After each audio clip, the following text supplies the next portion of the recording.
বিশ্বকাপে সুপার 8-এ অংশ নিতে এন্টিগায় পৌঁছেছে টাইগাররা। স্যার ভিভ রিচার্ডস স্টেডিয়ামে 21শে জুন অস্ট্রেলিয়া আর 22শে জুন ভারতের মুখোমুখি হবে বাংলাদেশ। বিশ্বকাপে হওয়া 4 ম্যাচে এই ভেন্যুতে রান যেমন উঠেছে তেমন পেসাররাও দাপট দেখিয়েছে। বোলিং নিয়ে বাংলাদেশ চিন্তামুক্ত থাকলেও দুশ্চিন্তার নাম ব্যাটিং। দুই পরাশক্তির বিপক্ষে তানজিদ, লিটন, শান্তদের রান পাওয়া ছাড়া কোনো বিকল্প নেই। বিস্তারিত পার্থ বণিকের রিপোর্টে।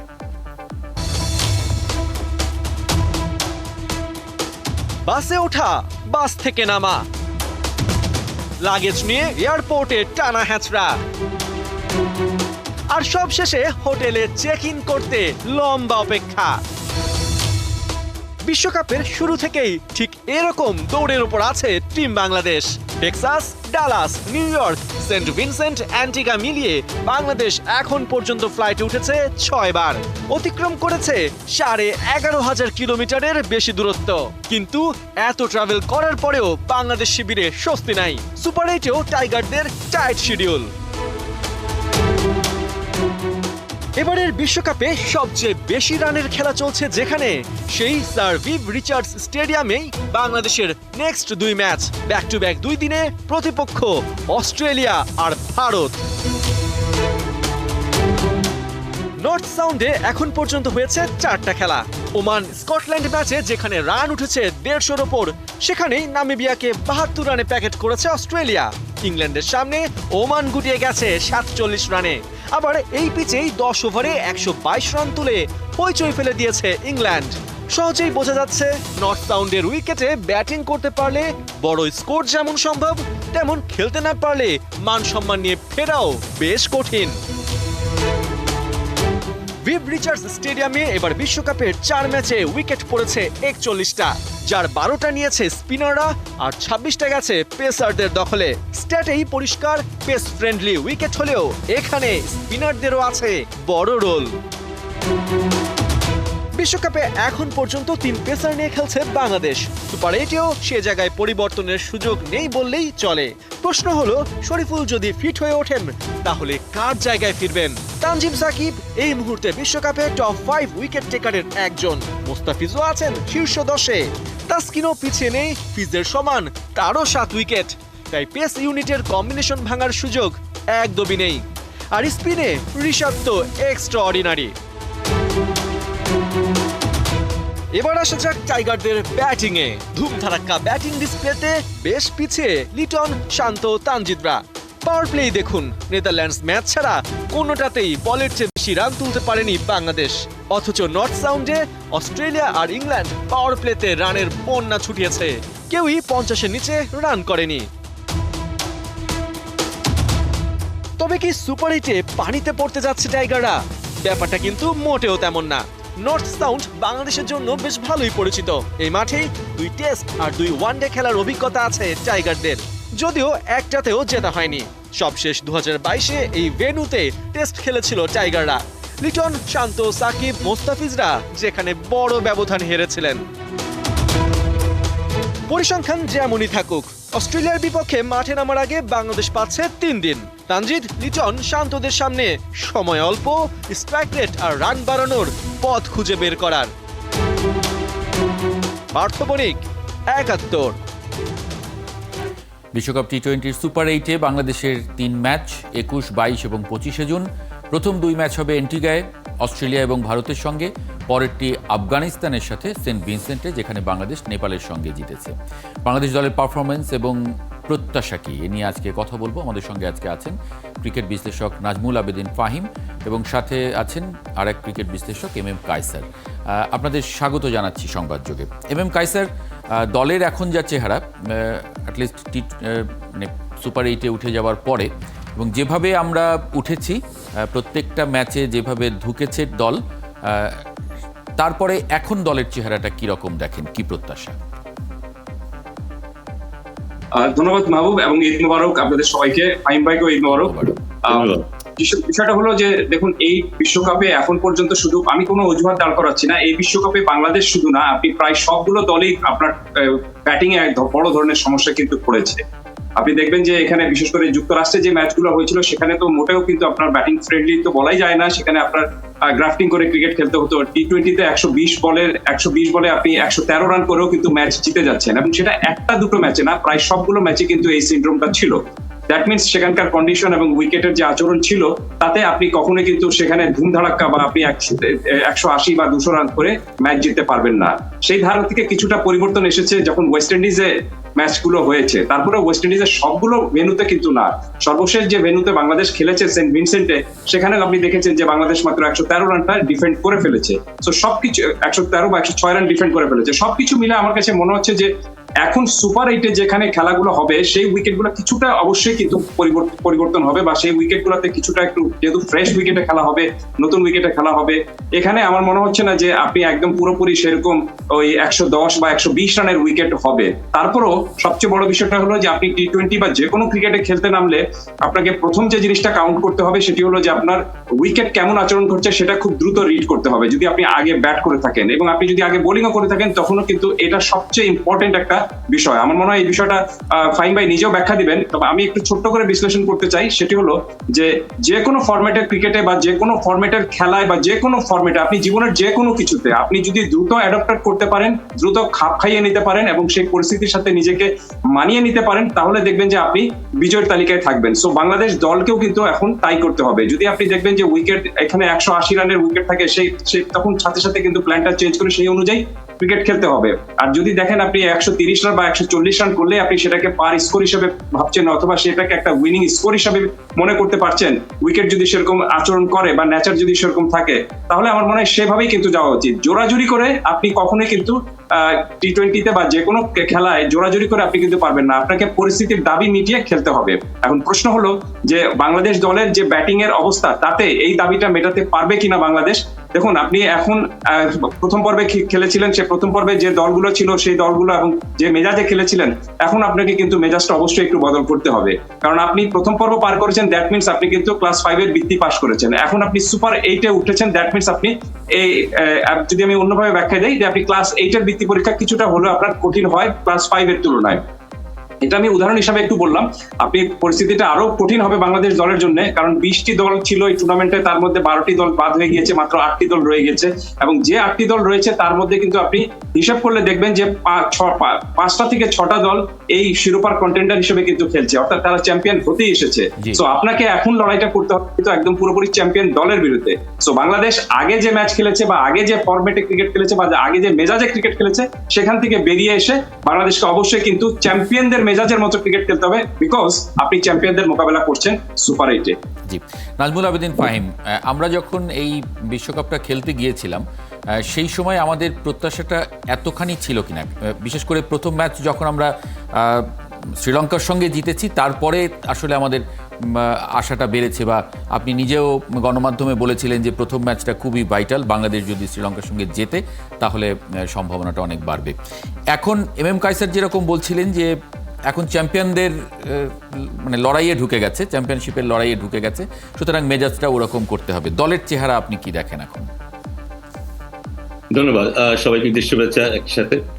দলের চেহারা আমার মনে হয় এখন বেশ ভালো দেখি। দলের চেহারাটা বদলে কেমন করে, খেলোয়াড় তার বদলাচ্ছে না, খেলোয়াড়দের স্কিল বদলাচ্ছে না, কিন্তু খেলোয়াড়দের মানসিকতা এবং দলের মানসিকতা বদলাচ্ছে। কিন্তু সেটা কেমন করে হয়েছে, আমরা যখন বিশ্বকাপে গিয়েছি তার আগে, বিশ্বকাপে যাওয়ার আগের কথা যদি বলি, তখন যে অবস্থা ছিল আমরা ভীষণ শঙ্কিত ছিলাম যে শ্রীলঙ্কার সাথে আমরা জিততে পারবো কিনা।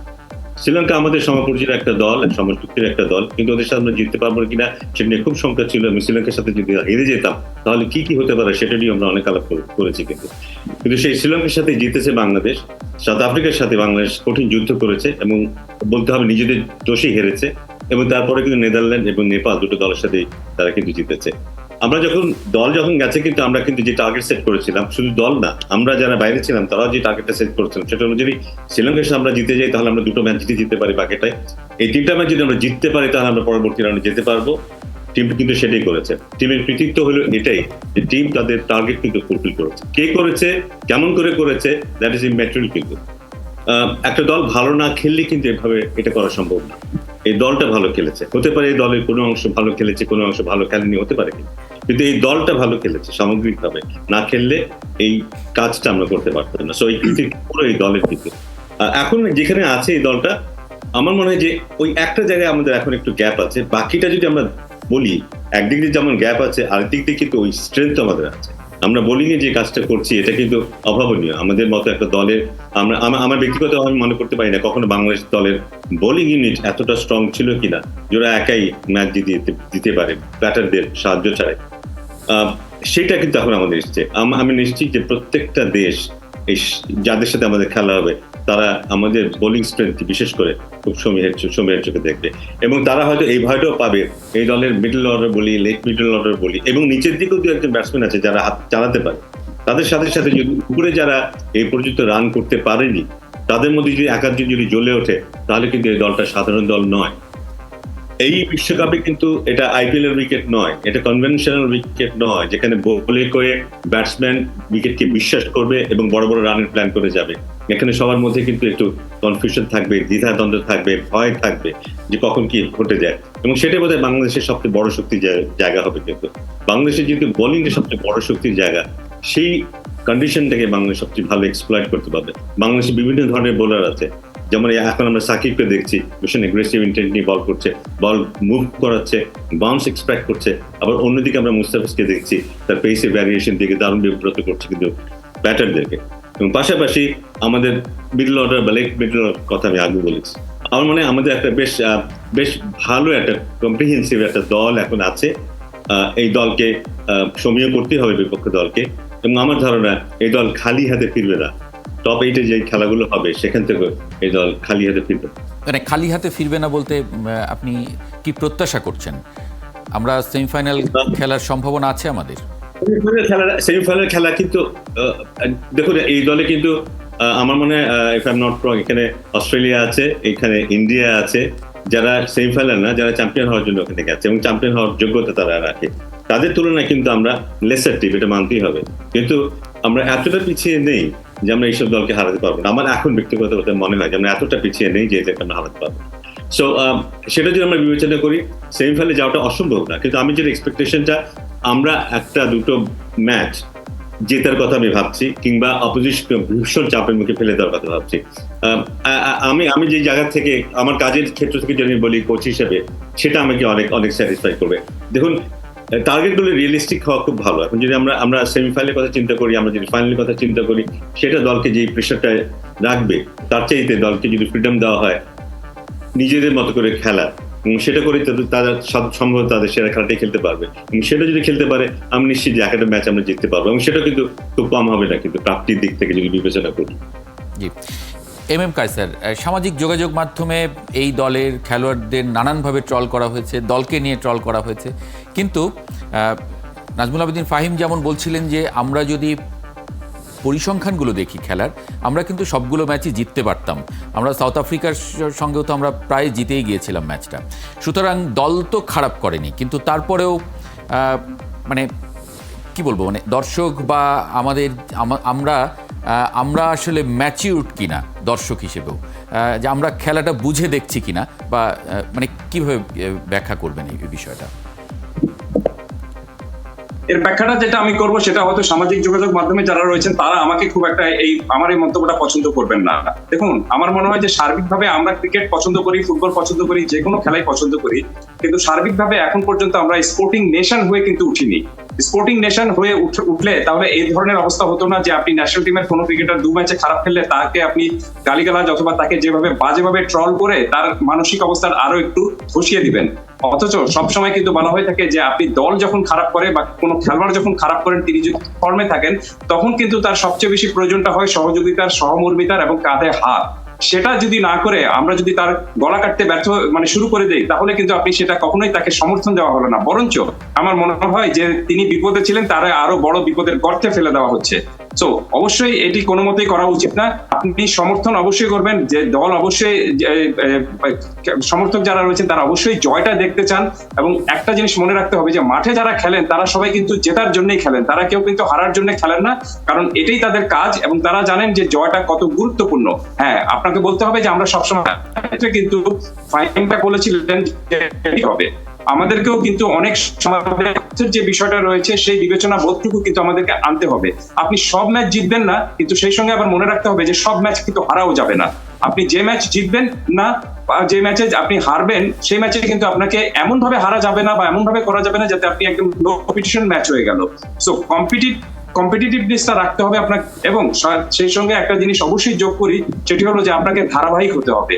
আপনি হঠাৎ করে একটা সিরিজে জিতে গেলেন অথবা একটা সিরিজের মাঝখানে দুটো ম্যাচ জিতে গেলেন, তাতেই আপনি বিশ্বসেরা হয়ে গেলেন এবং সেটাকে নিয়ে যদি সবাই লাফালাফি শুরু করে দেয় তাহলে কিন্তু হবে না। আপনাকে অনেক দূরের পরিকল্পনা করতে হবে। আমি এই 2 বছরে এই কটা ম্যাচ জিততে চাই, আমি এই 2 বছরের র্যাঙ্কিংটা এই জায়গায় নিতে চাই, আমি তারপরে সেমিফাইনালে খেলতে চাই।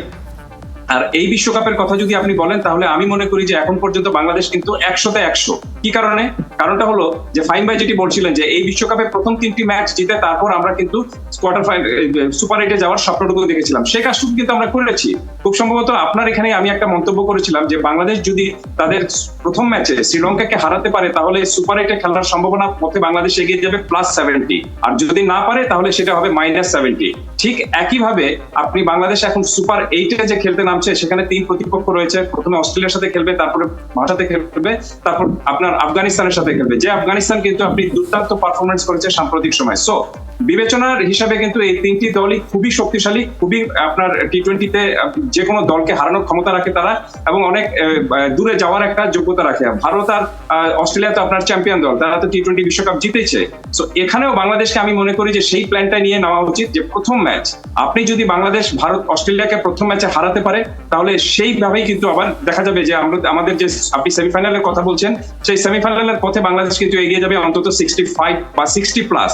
সো প্রথম ম্যাচটা মোস্ট ইম্পর্টেন্ট থিং। এখানে যদি আপনি ম্যাচটা হেরেও যান তারপরও আপনি যদি একটু কম্পিটিটিভনেসটা দেখাতে পারেন, অর্থাৎ ঠায় লড়তে পারেন, ফায়ার উইথ ফায়ার খেলতে পারেন, তাহলে আপনি দেখবেন যে পরের ম্যাচে ভারত যা রয়েছে সেই ভারতও কিন্তু তখন টেনশনে পড়ে যাবে।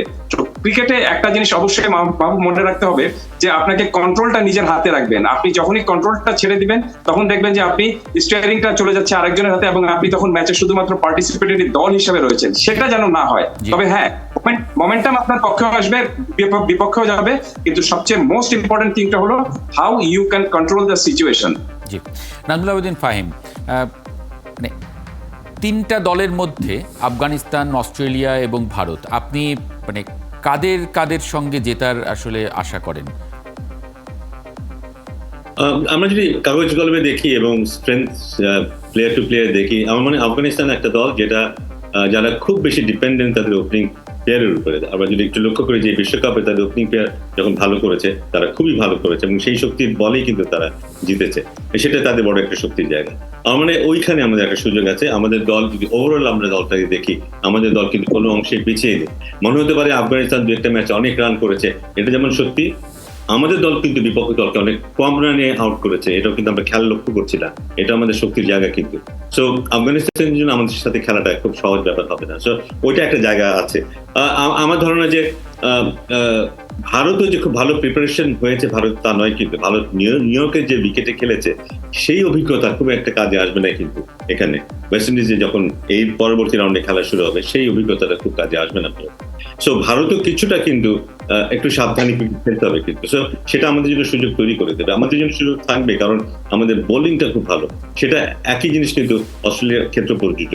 অস্ট্রেলিয়া খুব ইন্টেলিজেন্ট একটা দল, সাহসী একটা দল। তবে আমার মনে হয় যে এখন যে জায়গাটায় আমরা আছি, আমাদের অধিনায়ক যদি ঠিক থাকে, আমাদের অধিনায়ক যদি সাহসী থাকে, সাহসী সিদ্ধান্তগুলি নিতে পারে, মাঠে চ্যালেঞ্জ ছড়িয়ে দিতে পারে, রিস্ক নিতে পারে, সেই ক্ষেত্রে বোধহয় আমরাও কিন্তু একটা ফর্মিডেবল দল হিসেবে কিন্তু খেলবো এবং আমাদের জন্য সুযোগ তৈরি। কিন্তু সেক্ষেত্রে সুযোগ তৈরি করতে গেলে তো ব্যাটসম্যানদের রান করতে হবে। আমরা টপ অর্ডারের ব্যাটসম্যানদের রানে ফেরা নিয়ে আমরা প্রচুর আকাঙ্ক্ষা করছি, প্রত্যেক ম্যাচে করছি, কিন্তু মানে সেখান থেকে ফর্মে ফেরানোর জন্য তো কোচিং স্টাফের একটা বড় ভূমিকা মানে আমরা থাকতে দেখি অনেক জায়গায়। দুঃখজনক, এটা কিছুটা দুঃখজনক তো বটেই যে আমাদের যারা এই দায়িত্বে আছেন, প্লেয়ারদের ব্যাটিং কোচ আছেন একজন স্পেসিফিক, এবং এতদিন ধরে এই খেলোয়াড়দের সাথে আছেন, একটুও পরিবর্তন আনতে পারলেন না। আমরা একই জিনিসের পুনরাবৃত্তি দেখছি বারবার। এটা কিন্তু একটু অ্যালার্মিং এবং দুঃখজনক কিন্তু, কারণ আমরা এটা বুঝতে পারছি কিন্তু যে ওই জায়গাটা থেকে একটু সাপোর্ট যদি পাওয়া যায় এই দলটা অনেক বড় একটা কাজ করতে পারবে। কিন্তু মিডল অর্ডারকে যেই প্রেসারে বারবার খেলতে হচ্ছে সেটা থেকে মিডল অর্ডার পরিত্রাণ পায় এবং মিডল অর্ডার আরো এগ্রেসিভ ক্রিকেট খেলতে পারে। এবং আমার ধারণা যেখানে আমরা 106 রান করি সেখানে 106 রান করে 136 রান হয়তো আমরা করতে পারতাম। সো ওইটা খুব গুরুত্বপূর্ণ পয়েন্ট আপনি উল্লেখ করেছেন। আমি আশা করবো যে এই কদিনের মধ্যে আমাদের টপ অর্ডার একটু সাহসী হবে, আমাদের কোচরা হয়তো একটু কিছু কাজ করবে, আমরা দেখতে পাবো যে আমাদের টপ অর্ডাররা আগের বারের মতো ব্যর্থ হচ্ছে না। জি, অনেক ধন্যবাদ নাজমুল আবেদিন ফাহিম এবং এম কায়সার, আপনাদের দুজনকে, এবং দলের জন্য শুভকামনা। নিশ্চয়ই আমরা ভালো ফলাফল প্রত্যাশা করছি সবাই। ফর্মে ফিরুক ব্যাটসম্যানরা, সেই সঙ্গে বোলারদের ফর্মটা ধরে রাখুক। ধন্যবাদ যুক্ত হবার জন্য আজকে সংবাদ যোগে। দর্শক, এই ছিল আজকের সংবাদ যোগে। সরাসরি সংবাদ এবং অনুষ্ঠান দেখতে থাকুন ৭১-এর ফেসবুক পেজে এবং সাবস্ক্রাইব করুন ৭১ ইউটিউব চ্যানেল। ৭১-এর সঙ্গে থাকুন।